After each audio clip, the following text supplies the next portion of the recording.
पेड़ के नीचे ससुराल। तो तुमने अपने घर वालों से बात की? नहीं, अभी तक तो नहीं, बस सोच रहा हूँ इस संडे को कर लूँगा। संडे को कर लूँगा? तुम तो ऐसे बात कर रहे हो जैसे कोई मीटिंग है जिसे तुम्हें संडे को करना है। अरे थोड़ा तो उत्साह दिखाओ। तुम हमारी शादी की बात करने जा रहे हो अपने घर वालों से। पता नहीं वो लोग कैसे रिएक्ट करेंगे, गुस्सा करेंगे, तुम्हें मुझसे दूर कर देंगे या मुझे पैसे ऑफर करेंगे। ऐसा कुछ भी नहीं होने वाला है हमारी लव स्टोरी में निराली, क्योंकि मेरे घर वाले तुम्हें बिना किसी सवाल के अपना लेंगे। गुस्सा होना और दूर करना तो बहुत दूर की बात है, उल्टा वो लोग तो खुश होंगे कि मैंने उनकी मेहनत बचा ली और खुद ही लड़की ढूंढ ली। तुम्हारे घर वाले इतने चिल है क्या? सच में वो हमारे बारे में कुछ नहीं कहेंगे? अरे नहीं कहेंगे, मैं जानता हूँ उन्हें, बहुत सिंपल है और सीधी बात करने में विश्वास रखते हैं। और तुम तो मेरे घर वालों को जानते ही हो, वो इंडिया में रहते ही नहीं है। उन्हें कोई प्रॉब्लम नहीं है कि मैं किसी के साथ भी शादी करूं। लगता है हमारी लव स्टोरी में कोई ट्विस्ट टर्न ही नहीं है, बिल्कुल अरेंज मैरिज की तरह ही है। तो इस बात से तुम्हें खुश होना चाहिए, तुम इतना दुखी क्यों हो रही हो? अरे मैं भी चाहती थी कि हमारी लव स्टोरी में थोड़ा ड्रामा हो, तभी तो लव स्टोरी का मज़ा आता है ना। तुम भी ना बिल्कुल पागल हो। तो फिर कब बात कर रहे हो हमारी शादी की तुम्हारे माँ पापा से? बस कहा तो इस संडे ही बात कर लूँगा और जल्दी ही हम शादी भी कर लेंगे। फिर हमें यूँ बाहर मिलने की ज़रूरत नहीं है, फिर तो हम साथ साथ ही रहेंगे। हाँ, मुझे भी यूँ बाहर तुमसे मिलना अच्छा नहीं लगता। जब हमारा घर होगा तब हम सब साथ में रहेंगे, तुम्हारे माँ पापा, तुम्हारे भैया भाभी, हम दोनों। और हाँ, शादी के बाद मैं हमारे घर को बहुत अच्छे से डेकोरेट करूँगी, ठीक है? अरे तुम्हें जैसा चाहिए वैसा करना। लेकिन तुम्हारे माँ पापा कुछ कहेंगे तो नहीं अगर मैं पूरा घर डेकोरेट करूँ तो? अरे नहीं नहीं, वो कुछ नहीं कहेंगे। तुम हमारा घर देखोगी तो बहुत खुश हो जाओगी। तुम्हें पता है हमारा ये घर हमारे दादी के वक्त का है। पापा ने इसे रेनोवेट करवाया है, लेकिन उसमें बस बस बस सब कुछ अभी बता दोगे, फिर घर देखने का मज़ा ही नहीं आएगा। इसलिए मैं घर सीधा शादी के बाद देखूँगी। मुझे भी देखना है तुम्हारा इतने साल पुराना घर आखिर दिखता कैसा है। ठीक है, जैसा तुम्हें सही लगे। कार्तिक मिश्रा परिवार का छोटा बेटा था। उसका बड़ा भाई भी था जिसकी शादी हो चुकी थी और अब वो अपने माता पिता से अपनी और निराली की शादी की बात करने जा रहा था। लेकिन जैसे कि उसने कहा था, उसकी फैमिली काफ़ी सीधी सिंपल है, इसलिए उसे ज़्यादा कुछ मेहनत करनी ही नहीं पड़ी उन्हें मनाने के लिए। चलो इस बात पे मुंह मीठा करो, ये तो तूने बड़ी ही अच्छी बात बताई आज। चलो अच्छा है, हमारी मेहनत बच गई लड़की ढूंढने की। अरे आपको क्या हुआ देवर जी, आप क्यों इस तरह हंस रहे हैं? अरे निराली की याद आ रही होगी। अरे नहीं नहीं, मैंने उससे यही कहा था कि मेरे घर वाले यही कहेंगे कि उनकी मेहनत बच गई मेरे लिए लड़की ढूंढने की, और पापा ने अभी यही कहा। तुझे तो पता ही है, हमें ये बेवजह की प्रॉब्लम खड़ी करना आता ही नहीं है। अगर तुझे लड़की पसंद है तो हमें क्या एतराज़ हो सकता है। हाँ, अगर लड़की वालों को कोई दिक्कत हो तो हम उन्हें भी मनाने की कोशिश कर सकते हैं। अरे निराली के माता पिता तो कनाडा में रहते हैं, उनकी मुझसे वीडियो कॉल पे बात हो चुकी है, उन्हें कोई एतराज़ नहीं है। उन्होंने तो मुझसे कुछ पूछा भी नहीं, यूं ही आ कह दी। और क्या चाहिए भाई, सब कुछ हाथ में मिल रहा है। हाँ, नहीं तो लोगों की लव मैरिज पता नहीं किस किस चीज़ से गुजरती है। हमारी लव स्टोरी में शुक्र है ऐसा कोई ड्रामा नहीं है। अरे तो फिर देर किस बात की है, शादी की तैयारियां शुरू कर देते हैं। मैं और निराली सोच रहे थे कि हमें बिल्कुल सिंपल सी शादी चाहिए, ना कोई ताम झाम, ना कोई ज़्यादा धूम धड़ाका। बस एक रिसेप्शन हो, कुछ दोस्त और फैमिली मेम्बर्स हो, इतना ही।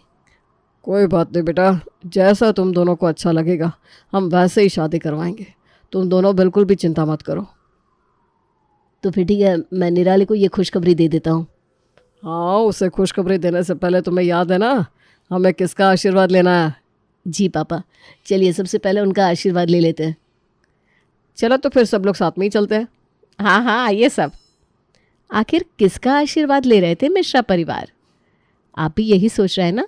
रुकिए, आपको भी जल्दी ही पता लग जाएगा, क्योंकि निराली को अभी इस चीज़ के बारे में कुछ पता नहीं था। उसने भी कार्तिक के घर को पहली बार शादी के गृह प्रवेश के वक्त ही देखा। ओह माय गॉड, ये क्या है?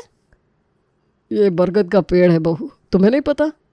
हाँ वो तो मुझे पता है, लेकिन ये घर के अंदर क्यों है?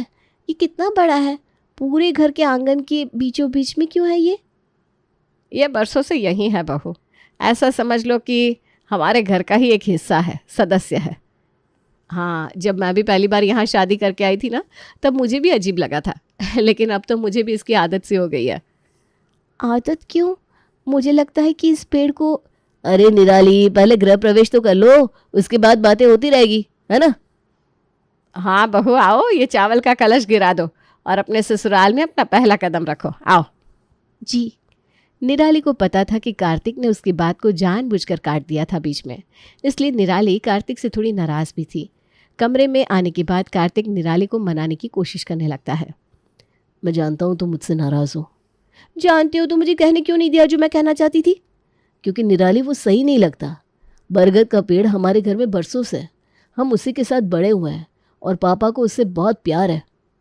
कार्तिक, किस ज़माने में जी रहे हैं आप? आजकल ये इमोशनल हो जाना, ये सब फिल्मों में होता है। हमारा घर कितनी अच्छी जगह पर है और हमने उसे इस पेड़ की वजह से ठीक से बनवाया भी नहीं है। तुम्हारी बात सही है निराली, लेकिन सब लोग ऐसा नहीं सोचते ना। मेरे घर वालों को वो पेड़ बहुत ज़्यादा पसंद है। ये क्या बात हुई?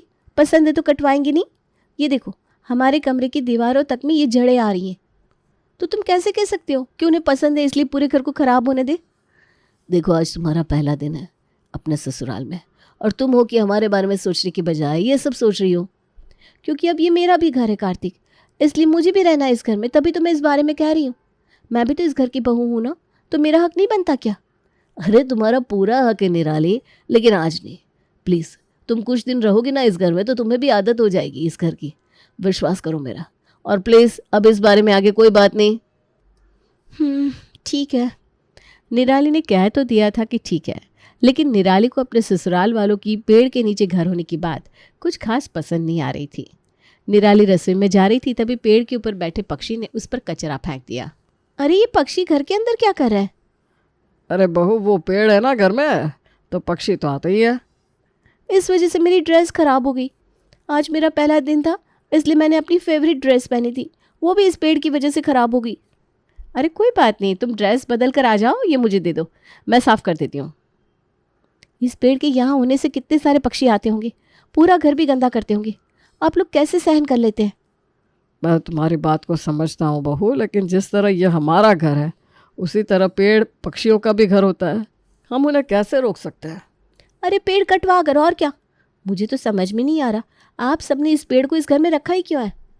अरे बेटा, पक्षियों पर इतना गुस्सा मत उतारो, जाओ ड्रेस बदल लो। हाँ बहू, तुम कुछ दिन इस घर में रहोगी ना, तो अपने आप ही तुम्हें ये सब अच्छा लगने लगेगा।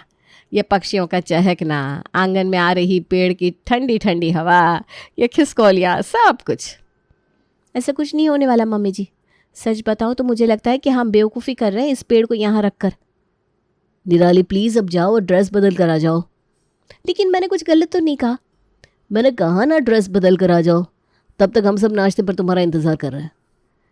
निराली को ये पेड़ पहले दिन से ही खटक रहा था, लेकिन उसके ससुराल वालों को तो उस बरगद के पेड़ से न जाने कौन सा लगाव था, जो वो लोग उसे कटवाने को तैयार ही नहीं थे। वो लोग उस पेड़ का मज़ा ले या ना ले, लेकिन उनकी पड़ोसन बरगद के पेड़ का पूरा मज़ा लेने उनके घर आ जाती थी। अरे सविता, सच में तुम्हारे यहाँ के पेड़ की छाँव कितनी ठंडी है, तभी तो मैं रोज़ यहाँ आती हूँ। साक्षी भाभी, ये रोज़ यहाँ आ जाती हैं और ऐसे बात करती हैं जैसे इनके घर में तो छाँव आती ही नहीं है। रेगिस्तान में है क्या इनका घर? अरे छोड़ो ना, उनकी आदत है बस ये कहने की। वो रोज़ इस पेड़ का बहाना करके आती है और चाय, नाश्ता, सब्जी सब कुछ यहाँ से लेकर जाती है। अरे साक्षी बहू, नई बहू के साथ मिलकर पकोड़े बना रही हो क्या? बड़ी अच्छी खुशबू आ रही है। तेरी नाक तो बड़ी तेज है रेखा। अरे अब क्या करे, अपना अपना टैलेंट है बस। अरे ज़रा चखा तो दे पकोड़े, देखो तो सही कैसे बनाती है नई बहू पकोड़े। जी आंटी, अभी लाती हूँ। और पकोड़े के साथ चाय भी चढ़ा देना। और सुन, ज़रा अदरक ज़्यादा डालना, चाय का मज़ा नहीं आता अदरक के बिना। मैं तो कहती हूँ नमक ही मिला देते हैं चाय में। अरे छोड़ो ना, इनका रोज़ का है। निराली को पड़ोसन का रोज़ रोज़ आना अच्छा नहीं लगता था। रेखा जब भी आती तब घर से नाश्ता और चाय करके ही जाती, क्योंकि उसके पास बहाना था निराली के ससुराल में पेड़ होने का। अगर ये पेड़ नहीं होता तो ये सब होता ही नहीं। तुम फिर से शुरू हो गई निराली। तुम्हें कितनी बार समझाना पड़ेगा कि इस पेड़ के बारे में ऐसी बातें मत किया करो। क्यों ना करो? तुम्हें पता भी है इस पेड़ के होने से घर में कितनी दिक्कत हो रही है। फिर वही बात, तुम समझ क्यों नहीं रही हो? हाँ, मैं नहीं समझ रही हूँ, क्योंकि मुझे ये बेवकूफ़ी लग रही है कि मेरा ससुराल इस पेड़ के नीचे है। ऐसा लगता है कि ये पेड़ ही मेरा ससुराल है। मैं नहीं रह सकती इस घर में ऐसे। अगर तुम चाहते हो कि मैं इस घर में रहूं तो तुम्हें इस पेड़ को कटवाना ही पड़ेगा। निराली, ये कैसी बचकाना बातें कर रही हो तुम? ठीक है, तो रहो तुम इस पेड़ के साथ, क्योंकि मैं जा रही हूँ इस घर से। अरे निराली, रुक जाओ बेटा। नहीं पापा जी, मैं अब और ये बेवकूफ़ी नहीं सहन कर सकती, प्लीज़। ठीक है, मैं ये पेड़ कटवा दूंगा। पापा, आप ये कैसी बात कर रहे हैं? अरे आप ये क्या बोल रहे हैं? मैं ये पेड़ कटवा दूंगा। इससे पहले तुम इस पेड़ के इस घर में होने की वजह तो सुन लो, उसके बाद जो तुम्हारा फैसला होगा मुझे मंजूर है। ठीक है, बताइए क्या वजह है इस पेड़ के इस घर में होने की? आज तुम जो ये बड़ा सा मकान देख रही हो, इतने कमरे देख रही हो, ये सब जो कुछ भी आज मिश्रा परिवार के पास है, कुछ बरसों पहले ऐसा कुछ भी नहीं था। कुछ सालों पहले हम जिस गांव में रहते थे, पिपली गांव, वहाँ बाढ़ आ गई। पूरा का पूरा गांव उस बाढ़ का शिकार हो गया। मेरे पिताजी भी बाढ़ में चल बसे। हमारा घर, ज़मीन, सब कुछ ख़त्म होने के बाद मेरी माँ मुझे और मेरी छोटी बहन को जैसे तैसे करके शहर में ले आई थी। लेकिन हमारे पास एक फूटी कौड़ी तक नहीं थी और ना ही कोई सहारा था। हमने कितने लोगों से मदद मांगी, लेकिन किसी ने हमारी मदद नहीं की। चलते चलते माँ हमें इस बरगद के पेड़ के नीचे ले आई। इसकी छाँव में मैं और मेरी बहन ने राहत की सांस ली। जब हमारे पास रहने की कोई जगह नहीं थी, तब मेरी माँ ने इस पेड़ के नीचे अपनी साड़ी को बांधकर एक छोटा सा घर बना दिया और यहाँ जितनी गाय आती थी उनके गोबर के उपले बनाकर बेचने लगी। उसी से हमें कुछ पैसे मिल जाया करते थे। सुबह यही पक्षी हमें उठाते और गाना सुनाया करते थे। तपती धूप जब हमें जलाती, तब यही छाँव हमें बचाती थी। इस पेड़ के पत्तों की मदद से हम पत्तों का बिछौना बनाकर बेचा करते थे, जिससे हमने अपनी गरीबी को कुछ हद तक दूर किया। ये पेड़ केवल एक पेड़ नहीं है, मेरे लिए ये एक पिता के साये की तरह है, जिसने हमारा साथ कभी नहीं छोड़ा। और मेरी माँ ने भी इसी पेड़ के नीचे अपने अंतिम श्वास लिए थे। इसलिए हमारे लिए पेड़ घर में किसी बुज़ुर्ग की छाया की तरह है और इसीलिए हमारे घर में हर कोई इसका आशीर्वाद लेता है, कोई भी शुभ कार्य करने से पहले। लेकिन अगर तुम्हें लगता है कि इस पेड़ की वजह से काफ़ी दिक्कत है, तो मैं इसे कटवाने के लिए तैयार हूँ। मुझे माफ़ कर दीजिए पापा जी, मैंने बिना सोचे समझे, बिना आपकी इमोशंस की परवाह किए पता नहीं क्या क्या कह दिया। मुझे माफ़ कर दीजिए। लेकिन अब मैं समझ सकती हूँ कि ये केवल एक पेड़ नहीं है, बल्कि बुज़ुर्गों का साया है, उनका आशीर्वाद है हम पर। और मैं बेवकूफ़ उसे ही कटवाने की बात कर रही थी। मुझे माफ़ कर दीजिए पापा जी। तुम्हारी गलती नहीं है बहू। किसी का भी ससुराल पेड़ के नीचे होगा तो वो ऐसे ही नाराज़ होगा, उसमें तुम्हारी कोई गलती नहीं है। लेकिन अब मुझे गर्व है कि मेरा ससुराल पेड़ के नीचे है, जहाँ बड़ों का आशीर्वाद है, उनकी मेहनत है। आप तो क्या, लेकिन हम में से कोई भी इस पेड़ को आज के बाद नहीं काटेगा। मैं तो मेरे बच्चों को भी यही कहूँगा कि इस पेड़ को कभी ना काटे। ये पेड़ नहीं है, हमारी छत है, जिसने हमें हर दुख से बचाया है।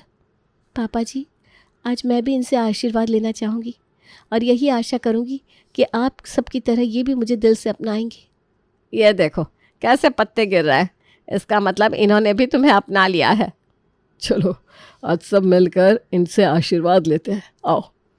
निराली को जिस पेड़ से इतनी दिक्कत थी, अब उसी पेड़ के नीचे बैठना उसे बहुत अच्छा लगता था। साक्षी भाभी, कितना अच्छा लग रहा है ना, ये चिड़ियों की आवाज़, कोयल के गीत, ये ठंडी ठंडी हवा चल रही है। मैं पागल थी जो ये सब नहीं देख रही थी। तुम्हारी गलती नहीं है। हम बाहरी चीज़ों में इतना खो जाते हैं आजकल कि असली खुशी को महसूस ही नहीं कर पाते। एसी की हवा हमें बंद कमरे में बांध देती है और इन पेड़ों की हवा हमारे मन को ठंडक पहुंचाती है। आपने बिल्कुल सही कहा। मैं इस पेड़ को सजाने के लिए कुछ लाइट्स लेकर आऊँगी कल, और फिर हम मिलकर इसे सजाएंगे। ठीक है। अरे आज क्या बनाया है? अरे रेखा आंटी, आइए आइए, आज तो मैंने कचौरियाँ बनाई है। आइए मेरे पेड़ के नीचे ससुराल के मज़े लीजिए आप भी। क्या बात है, आज बड़ी चहक रही है छोटी बहू। क्योंकि मैं बहुत खुश हूँ, आखिर इतना प्यारा सा है मेरा पेड़ के नीचे ससुराल। आप बैठिए, मैं अभी कचौरी और चाय लेकर आती हूँ।